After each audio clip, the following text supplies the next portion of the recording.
Bismillahirrahmanirrahim. Assalamualaikum warahmatullahi wabarakatuh. Dalam video kali ini saya akan menjelaskan tentang jenis-jenis layanan bimbingan dan konseling. Kalau di guru mata pelajaran sering kita kenal dengan model pembelajaran ataupun strategi pembelajaran. Berbeda dengan bimbingan dan konseling. Dalam proses unjuk kerjanya di lapangan, guru bimbingan dan konseling memiliki metode ataupun cara dalam memberikan bantuan kepada stakeholder yang menjadi sasaran layanan bimbingan dan konseling. Biasa kita mendengar bahwa proses pembelajaran itu sering menggunakan model pembelajaran, strategi pembelajaran, bentuk-bentuk proses pembelajaran. Berbeda dengan bimbingan dan konseling. Dalam proses implementasi kerangka kerja bimbingan dan konseling itu dilaksanakan melalui layanan. Kalau guru mengajar, guru mata pelajaran, misalnya mata pelajaran bahasa Inggris, mata pelajaran matematika, ataupun mata pelajaran yang lain, mereka dalam jam melaksanakan tanggung jawabnya adalah mereka menggunakan jam mengajar. Kalau layanan bimbingan dan konseling berarti jam layanan ataupun jam bimbingan. Oleh karena itu dalam hal ini kita semua harus mesti memahami bahwa guru bimbingan dan konseling memiliki tanggung jawab seperti yang akan saya sampaikan berikut ini terkait dengan jenis-jenis layanan bimbingan dan konseling. Jadi jenis-jenis bantuan bimbingan dan konseling itu akan kita bahas satu persatu berikut ini. Yang pertama, layanan informasi. Sebelum saya menjelaskan dengan contoh, saya akan memberikan secara teoritik bahwa layanan informasi adalah bantuan dalam bimbingan dan konseling yang memungkinkan peserta didik, siswa, stakeholder, klien menerima dan memahami berbagai informasi yang dapat digunakan sebagai pertimbangan dalam pengambilan keputusan. Dalam kesempatan ini ya tentunya teknis pelaksanaan layanan informasi tersebut ya dapat melalui pertemuan-pertemuan yang diskenariokan, baik pertemuan umum, pertemuan kelompok, ataupun klasikal, ataupun ya pertemuan secara individual.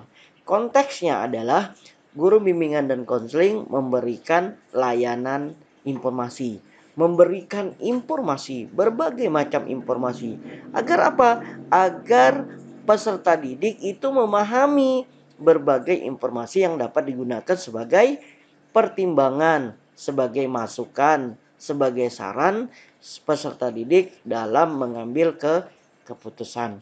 Sebagai contoh, misal guru bimbingan dan konseling memberikan informasi tentang berbagai macam perguruan tinggi.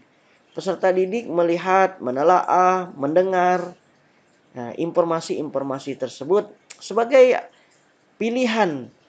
Ketika sudah lulus jenjang SMA sederajat, para siswa ya paling tidak bisa memilih, ada referensi setelah diinformasikan oleh guru bimbingan dan konseling.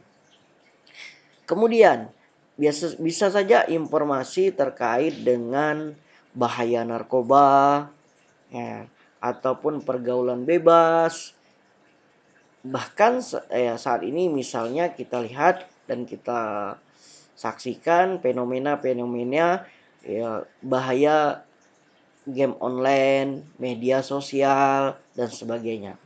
Ini dapat diberikan kepada peserta didik terkait dengan ya, alternatif bahaya-bahaya yang dapat ditimbulkan apabila penggunaan media sosial itu digunakan kepada hal-hal yang tidak bermanfaat atau disalahgunakan.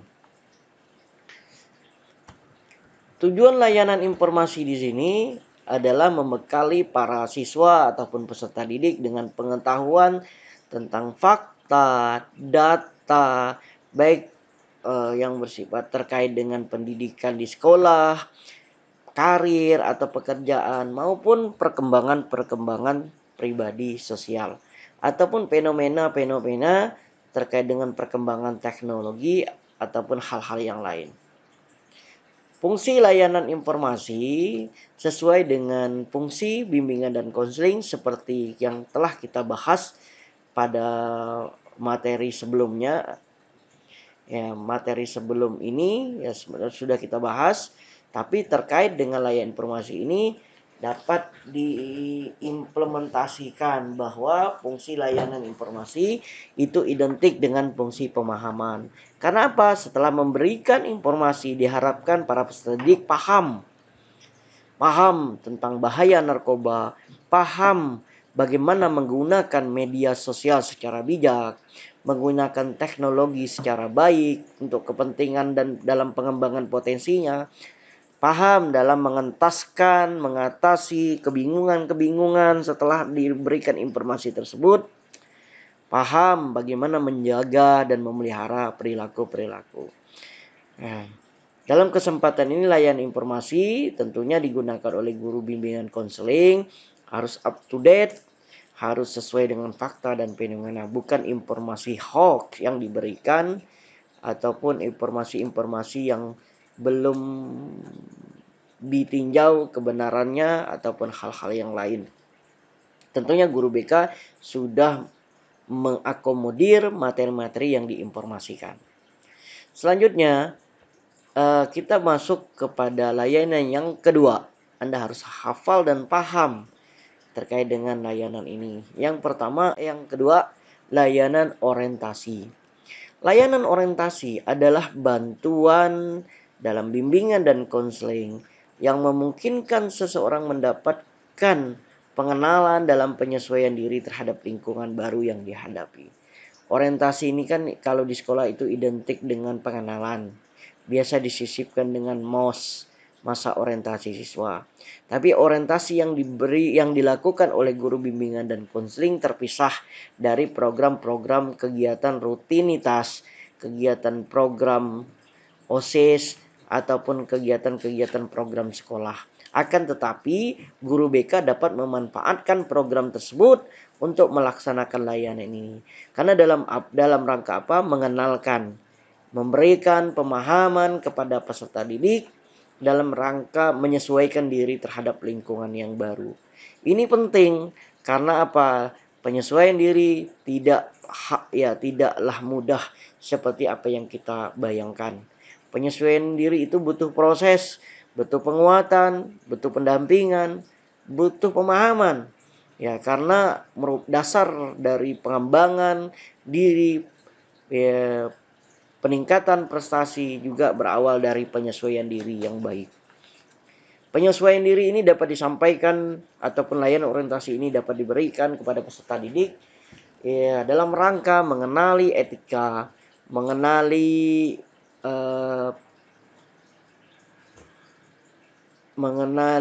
tata tertib sekolah, aturan yang ada di sekolah, mengenali berbagai macam keadaan kondisi yang ada di sekolah sehingga para siswa memahami dengan benar, memahami dengan baik terkait dengan lingkungan yang dimana dia ke depan akan berinteraksi, berkomunikasi dan berhubungan dalam lingkungan-lingkungan tersebut sehingga tidak terjadi problem dalam penyesuaian diri. Biasanya dalam layanan orientasi ini dilakukan oleh guru BK di awal-awal mengenalkan ini gedung kita, ini WC, ini gedung perpustakaan. Nah, terus tidak hanya fisik dikenalkan, jumlah SDM, guru, jumlah tata usaha. Nah, itu juga dikenalkan. Ada satpam, ada kantin. Nah, begini kalau mau kantin, tapi tidak boleh ini. Udah itu kita kenalkan aturan-aturan yang mesti harus dipatuhi, harus dijalankan. Nah, itu layanan orientasi. Tujuan layanan informasi ya tidak layanan orientasi ini tidak lain dan tidak bukan adalah membantu peserta didik dalam menyesuaikan diri dengan baik terhadap lingkungan baru yang dihadapinya. Fungsinya yaitu fungsi pemahaman, memberikan pemahaman dan fungsi pencegahan agar dia tidak terjadi segala permasalahan. Misal sebagai contoh, dulu di sekolah itu udah pakai poin terkait dengan tata tertib dan pelanggaran. Kalau sudah di atas poin yang sudah ditentukan biasanya dikeluarkan. Oleh karena itu ini perlu disosialisasikan. Misal sering terlambat itu kena berapa poin, melawan guru kena berapa poin, kelahi di sekolah kena berapa poin, terus mencuri atau hal-hal yang tidak diinginkan yang lebih fatal yang lainnya itu kena berapa poin.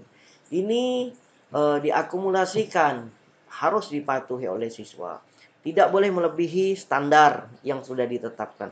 Kalau melebihi nanti akan dikeluarkan. Nah, ini perlu diorientasikan sehingga anak-anak kita, peserta didik kita betul-betul paham, betul-betul memahami berbagai macam lingkungan baru yang dimana dia akan turut serta dalam lingkungan tersebut, sehingga fungsi pencegahan juga sampai di sana untuk mencegah agar peserta didik, para siswa kita terhindar dari segala permasalahan. Yang ketiga, layanan penguasaan konten. Layanan penguasaan konten secara teoretik merupakan suatu bantuan yang diberikan kepada individu atau kelompok untuk menguasai kemampuan atau kompetensi tertentu melalui kegiatan belajar. Nah, ini dalam layanan konten ini misalnya konten pengembangan diri. Nah, apa sih yang harus dilakukan dalam pengembangan diri? Ada anak-anak ini belajar.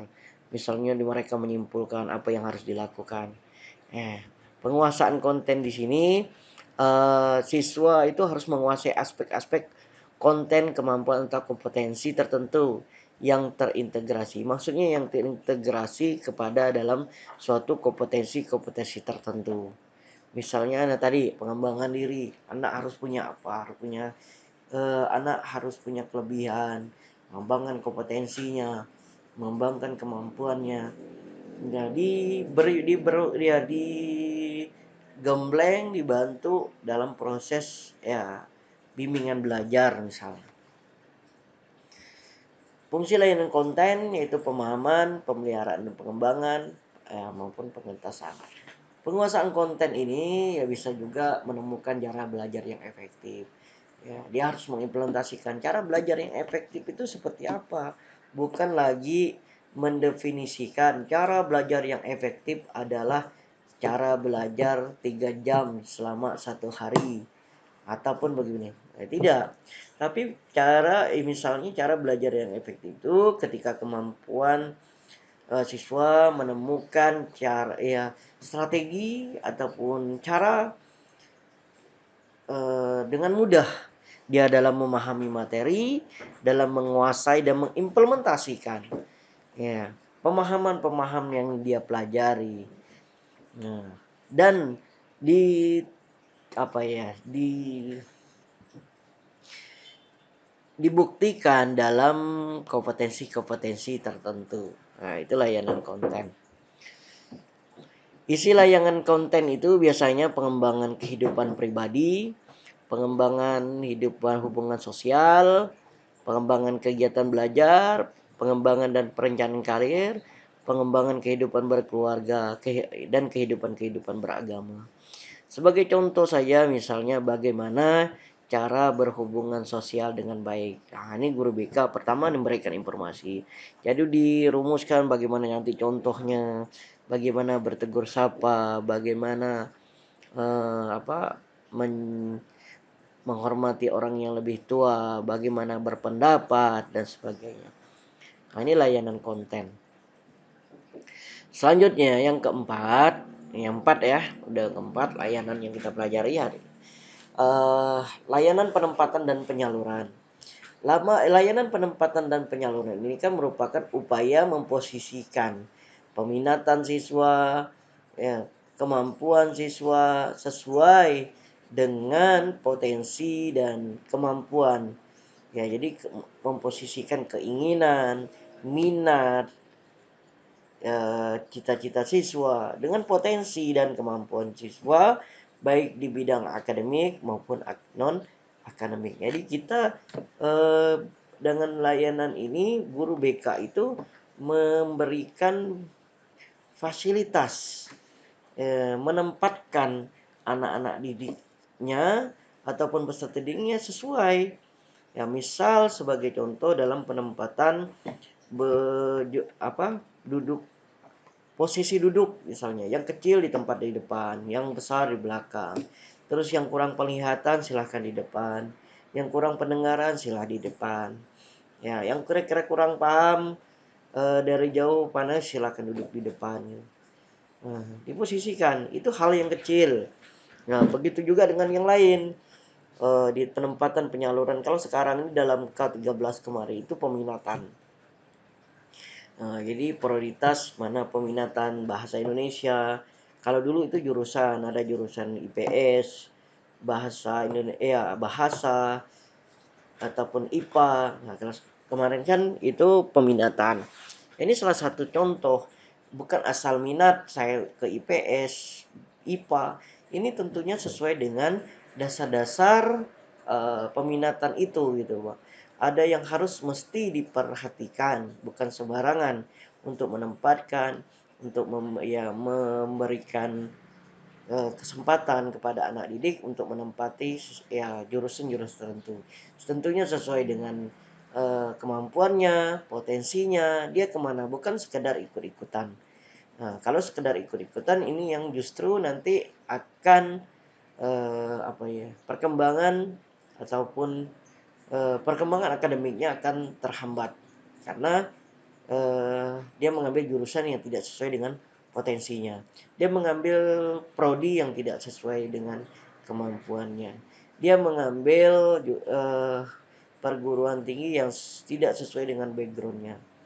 Nah, karena tadi kesalahan adalah ikutan.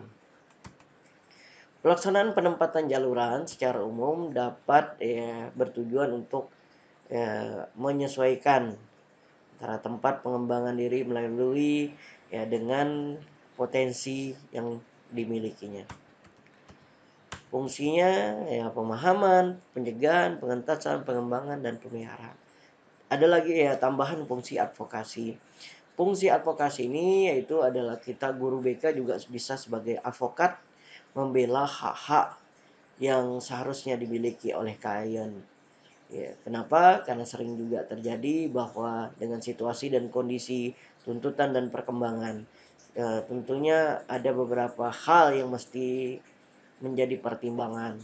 Misalnya ada orang tua yang memaksakan anaknya harus ke jurusan tertentu, sementara anaknya kurang mampu. Begitu juga dengan yang seharusnya anaknya melanjutkan ke prodi ini tapi orang tuanya tidak terima, orang tuanya maunya begini. Nah, ini paling tidak guru BK harus memediasi, harus melaksanakan fungsi advokasi seperti ini. Selanjutnya yang kelima, layanan bimbingan kelompok. Nah, jadi beda dengan layanan informasi dalam bentuk pertemuan kelompok, beda dengan layanan informasi dalam bentuk pertemuan individual, beda layanan informasi dengan bentuk klasikal. Itu hanya sekedar informasi. Kalau layanan bimbingan kelompok ini ada tekniknya, ada tahapannya, ada strateginya, ada berbagai macam hal yang mesti harus dipahami, ada asasnya. Nah, karena apa? Bimbingan kelompok adalah merupakan bantuan yang diberikan kepada individu dengan memanfaatkan situasi atau dinamika kelompok. Bimbingan kelompok adalah bimbingan yang diberikan kepada individu melalui prosedur kelompok. Jadi ada prosedurnya, harus ada yang hal dipahami. Bimbingan kelompok itu membantu para peserta didik dengan memanfaatkan anggota-anggota kelompok. Tapi ada tahap dan strateginya. Tujuannya adalah mengembangkan kemampuan bersosialisasi, khususnya dalam berkomunikasi setiap anggota layanan. Jadi anggota itu nanti bersaling berinteraksi, saling mengungkapkan pendapat, saling berargumen, ya sehingga bimbingan kelompok itu bermaksud membahas topik-topik tertentu yang mengandung permasalahan aktual yang menjadi perhatian para peserta didik ataupun para anggota-anggota kelompok. Tahap-tahap bimbing kelompok sebenarnya nanti akan dijelaskan sebenarnya ada mata kuliah khususnya. Kalau di prodi bimbingan dan konseling khusus 4 SKS dulunya di khusus memahami bimbingan konseling kelompok ataupun pendekatan kelompok dalam bimbingan. Ya. Jadi untuk materi ini kita sekilas saja secara say to hello. Ya, ibaratnya ya paling tidak kita sudah mempelajari, sudah mengenal tahap pengenalan bahwa bimbing kelompok itu ada tahap-tahap pembentukan, tahap peralihan, kegiatan, dan tahap pengakhiran. Dan harus ada kompetensi, harus ada sesuatu yang harus mesti dipahami dalam setiap tahap-tahapnya, bukan sembarangan kegiatan. Terus selanjutnya yang keenam, layanan konseling ke kelompok. Konseling kelompok ini ya hampir sama sebenarnya dengan bimbingan, tapi kalau bimbingan kelompok identiknya dengan konteks pemahaman yang pencegahan. Kalau konseling kelompok sudah pada masa fase pengentasan masalah, pembahasan masalah. Jadi segala sesuatu yang dialami, permasalahan yang dialami itu diatasi oleh ya melalui layanan konseling kelompok dengan memanfaatkan dinamika kelompok. Secara umum tujuan konseling kelompok bertujuan untuk membantu para siswa yang mengalami masalah melalui prosedur kelompok. Nah, secara khusus ini konseling kelompok ini tujuannya panjang sekali. Pertama, melatih siswa untuk berani mengungkapkan pendapat di hadapan teman-temannya. Yang kedua, melatih siswa dalam bersikap terbuka di dalam kelompok. Melatih siswa untuk membina keakraban bersama teman-temannya dalam kelompok, khususnya dan teman di luar pada umumnya.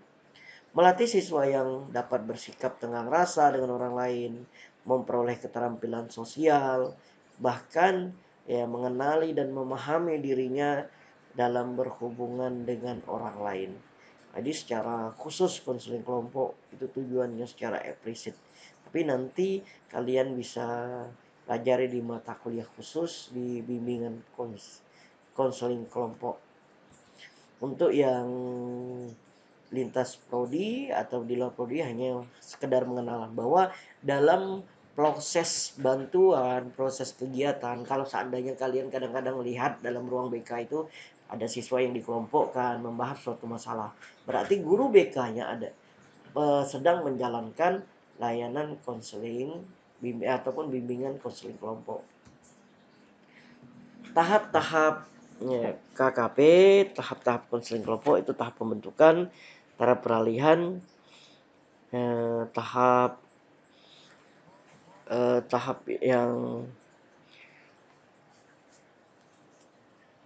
yang sama dengan bimbingan kelompok. Selanjutnya layanan konseling individual. Yang ketujuh, layanan konseling individual. Layanan ini adalah yang membantu peserta didik. Nah, ini Anda yang di mana guru BK, di mana ada proses tatap muka. Anda misal berhadapan dengan guru BK di ruang guru BK, ruang konseling, ada satu orang ataupun dipanggil oleh guru BK di atas masalah ini namanya layanan konseling individual. Layanan konseling individual itu layanan yang membantu peserta didik dalam mengentaskan masalah pribadinya. Layanan konseling individual merupakan layanan yang diselenggarakan oleh seorang guru bimbingan dan konseling terhadap seorang konseli dalam rangka mengatasi masalah pribadinya atau masalah hal-hal yang lain. Proses tatap muka, proses konseling yang dilakukan antara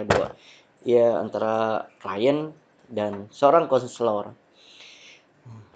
Tujuan layanan konseling individual ini yaitu teratasi masalah yang dialami. Itu jelas. Ya, apabila masalah konseling itu ya konseli itu dicirikan sebagai sesuatu yang tidak disukai adanya, sesuatu yang ingin dihilangkan, atau sesuatu yang dapat menghambat atau menimbulkan kerugian. Maka konseling individual akan mengurangi intensitas ketidaksukaran, keberadaan sesuatu yang dimaksud atau mentiadakan keberadaan sesuatu.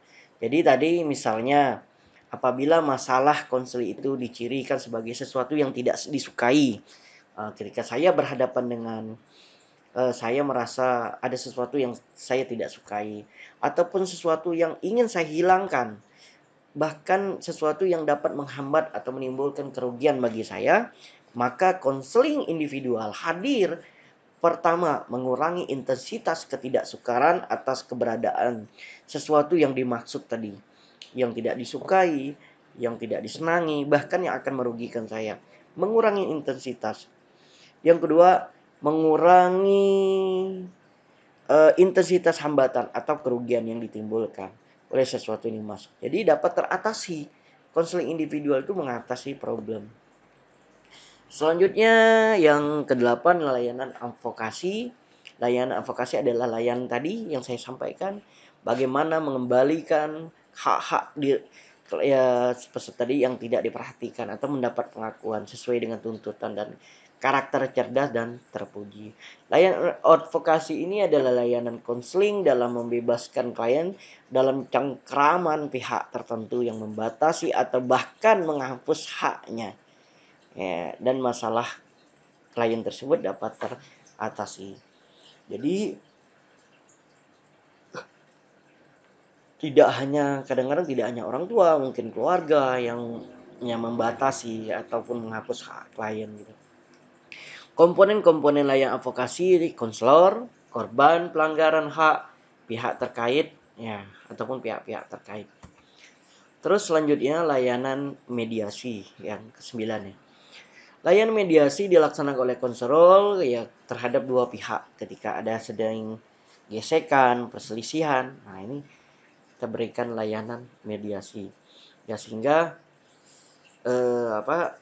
dapat menemukan kecocokan, dapat menemukan ya keharmonisan dari kedua belah pihak yang mengalami pertikaian. Layanan mediasi yang bertujuan agar tercapai kondisi hubungan yang positif dan kondusif di antara para klien atau pihak-pihak yang mengalami perselisihan. Nah, jadi itu 10 kalau nggak salah ya, 10 layanan yang sudah saya berikan. Kalau tidak salah itu layanan 10-nya layanan konsultasi yang belum ada di sini. Layanan konsultasi itu layanan di mana ada proses konsultasi untuk mengatasi masalah ketiga. Misal ada kita mengadukan teman kita yang lagi masalah kepada guru BK. Sedangkan jangkauan guru BK ke teman kita itu tidak bisa gitu. Kita dijadikan sebagai konsultinya untuk membantu klien kita. Jadi konsultannya adalah guru BK, kita sebagai konsultinya. Karena nanti kita berhubungan dengan guru BK, kita akan ya seperti ibaratnya ada pihak ketiga gitu. Nah, Anda bermasalah dengan teman Anda, ya Anda mengalami misalnya mau menyelesaikan masalah teman Anda. Ya, tapi dengan berkonsultasi kepada guru BK. Guru BK memberikan cara-cara untuk mengatasi anak tersebut, tapi menjelaskannya kepada Anda. Andalah yang sebagai konsultinya untuk memberikan alternatif pilihan, memberikan alternatif gambaran, tindakan-tindakan yang akan dilakukan oleh anak tersebut sehingga teratasi masalahnya.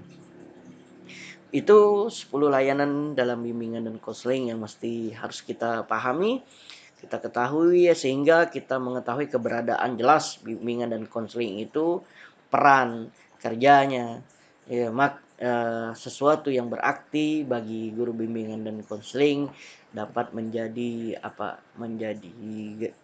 referensi kita, dapat menjadi pemahaman kita sehingga kita dapat berkolaborasi. Ya, seandainya ketika Anda sebagai guru mata pelajaran dapat berkolaborasi dengan guru bimbingan dan konseling, dan Anda sebagai guru bimbingan dan konseling mampu memahami ini dan menjalankan layanan-layanan ini ketika melaksanakan proses bimbingan dan konseling di sekolah, sehingga terjadi proses profesionalitas dalam keprofesian. Mungkin hanya ini yang mesti saya sampaikan. Terima kasih atas perhatiannya. Tonton terus YouTube ataupun video yang Bapak share. Mudah-mudahan kalian memahami apa yang saya sampaikan. Ketika ketidakjelasan Anda dalam memahami ini, silahkan buka kembali referensi-referensi baik dari buku bimbingan dan konseling yang sudah saya share ataupun referensi-referensi yang lain, sehingga dapat menambah wawasan keilmuan kalian tentang bimbingan dan konseling. Saya akhiri wabillahi taufiq wa hidayah. Wassalamualaikum warahmatullahi wabarakatuh.